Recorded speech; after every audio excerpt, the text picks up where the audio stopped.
गिरिराज सिंह के बाद अब हरनाथ सिंह ने भी सेंथिल कुमार पर हमला बोला है। कहा है जाहिल लोग इस तरह की बात करते हैं, गौ माता पूजनीय है, ये कहना है हरनाथ सिंह का, जिन्होंने डीएमके सांसद सेंथिल कुमार को उनके गौमूत्र वाले बयान को लेकर पलटवार किया है। उन्होंने कहा है कि जाहिल लोग इस तरह की बात करते हैं। गौ माता को लेकर दरअसल सेंथिल ने बयान दिया था और उसके बाद गौमूत्र को लेकर जो बयान दिया गया उसके बाद अब ये कहना है हरनाथ सिंह का कि गौ माता पूरे देश में पूजनीय है। इस तरह से लोकसभा में कल डीएमके के जो सांसद है सेंथिल कुमार, उन्होंने हिंदी भाषी राज्यों को डिसरिस्पेक्ट किया। उन्होंने कहा कि बीजेपी उन राज्यों में जीतती है जहां पे गौमूत्र है। देखिए इस प्रकार की बकवास जो है केवल वो लोग कर सकते हैं जिनकी बुद्धि जो है गधे की पूंछ में होती है। पूरे देश के अंदर उत्तर से लेकर के दक्षिण तक गाय जो है पूजनीय है और उसको माँ के रूप में हम लोग पवित्र भाव से देखते हैं। गाय का अपना एक अलग महत्व है, लेकिन कुछ ऐसे जाहिल किस्म के लोग हैं भारत के अंदर जो इस प्रकार की वाहियात चीजें खड़ी करते रहते हैं। वहीं 3 राज्यों के विधानसभा चुनाव में मिली करारी हार को विपक्ष पचा नहीं पा रहा है, जिसके बाद ऊल जलूल बयान दिए जा रहे हैं। हालात अब ये हो गए हैं कि INDIA गठबंधन के डीएमके सांसद सेंथिल कुमार की तरफ से उत्तर और दक्षिण को बांटने की कोशिश की गई और उत्तर के राज्यों को उन्होंने गौमूत्र राज्य तक कह दिया, जिसे लेकर अब सवाल खड़े हो रहे हैं और लगातार यहां पर बीजेपी इस पर जवाब मांग रही है। रिपोर्ट आपको दिखाते हैं।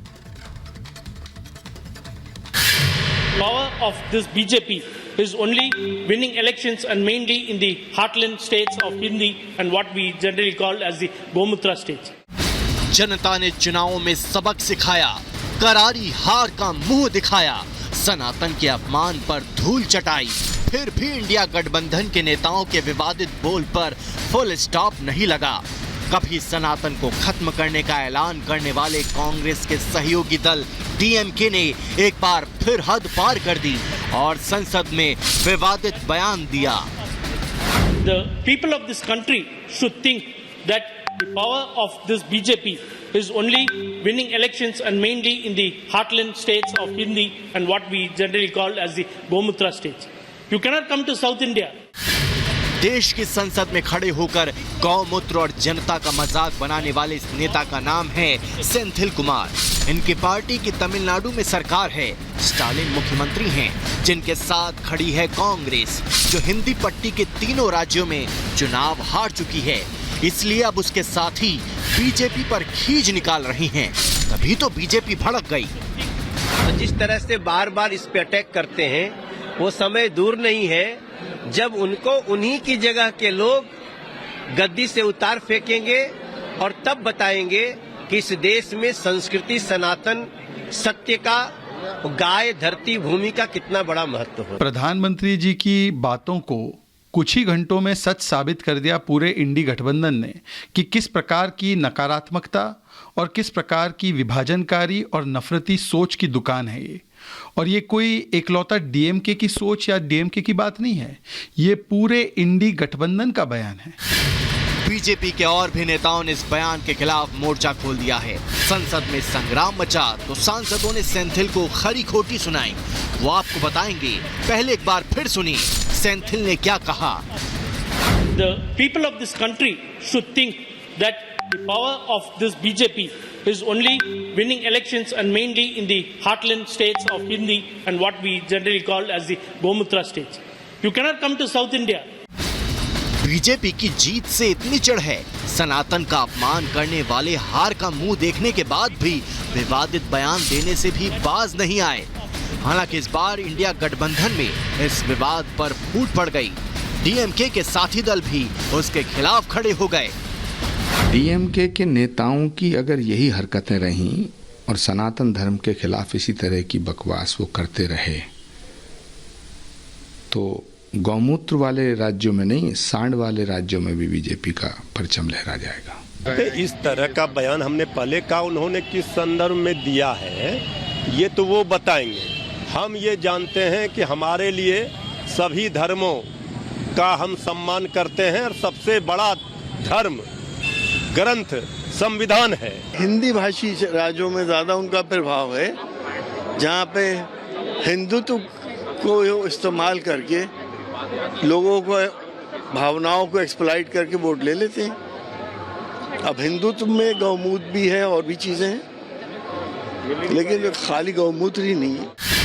इस बार तो इंडिया गठबंधन को समझ आ गया कि सनातन का अपमान करने और ऐसी पार्टी के साथ खड़े होने से उनका क्या हश्र हुआ है, क्योंकि इसी डीएमके के नेताओं ने सनातन धर्म को बीमारी बताकर खत्म करने की बात कही थी। तमिलनाडु के मंत्री उदयनिधि स्टालिन ने सनातन को कोरोना जैसी बीमारी कहा और इसे खत्म करने की बात कही थी। डीएमके सांसद ए राजा ने तो सनातन को HIV और कुष्ठ रोग तक कहा। वहीं डीएमके के एक और सांसद TR बालू ने कहा कि मैंने 3 मंदिर तोड़े हैं, पता है वोट नहीं मिलेंगे। यही हुआ भी, लेकिन कांग्रेस के साथ और डीएमके के जिन हिंदी पट्टी के राज्यों को गौमूत्र राज्य बता रही है, वहां से कांग्रेस का सफाया हो गया। हालांकि अब उसके नेता भी सनातनी होने का दावा कर रही हैं। डीएमके की अपनी अलग राजनीति है, कांग्रेस उस राजनीति से सहमत नहीं है। कांग्रेस सनातन धर्म को भी मानती है, कांग्रेस गौ माता को भी मानती है, और हम जो है हमारे सबके यहाँ गौएं पलती हैं, और कांग्रेसी इस तरह का नहीं, कांग्रेस सबको साथ लेके चलने में विश्वास करती है। ये लोग इस प्रकार की गंदी और ओछी बातें करने वाले लोग जो सनातन को गाली देते थे, आज इन लोगों को तमाचा लगा है। अभी आधा तमाचा लगा है, अब थोड़े दिन के बाद पूरा तमाचा जब लगेगा, अभी आधा साफ हुआ है, पूरा साफ हो जाएंगे। इस प्रकार की हल्की टिप्पणी करना ये कदापि उचित नहीं है, और ऐसे लोगों को लोकसभा के अंदर जनता सबक सिखाएगी। लोकसभा में तो उसी वक्त हंगामा खड़ा हो गया जब डीएमके सांसद ने बीजेपी की जीत पर विवादित बयान दिया, लेकिन खबर फैलते ही संत समाज भी आक्रोशित हो गया। जो विरोधी संगठन है वो चाहे जितना भी उटपटांग बोला करें, चाहे जितना भी भाजपा को गाली देते रहें, प्रधानमंत्री को गाली देते रहें, लेकिन उसका कोई प्रभाव नहीं पड़ता है। जनता का जो विचार है कि कौन हमारे हित में है, कौन सी पार्टी, और जिस पार्टी को अपना हित समझते हैं उसी पार्टी को यही बनाते हैं। सियासत के लिए नेता सनातन गौ माता गौमूत्र का अपमान करते हैं। ऐसे में जनता कैसे ऐसे विवादित बोल बर्दाश्त करेगी? जिन 10 करोड़ से ज्यादा वोटर्स ने चुनाव में भाग लिया, क्या ये उनका अपमान नहीं है? क्या ये हिंदी भाषी राज्यों के लोगों का अपमान नहीं है? मगर ये इंडिया गठबंधन को कब समझ आएगा कि डीएमके उनको डुबोने में लगी है? Bureau report, Republic Bharat.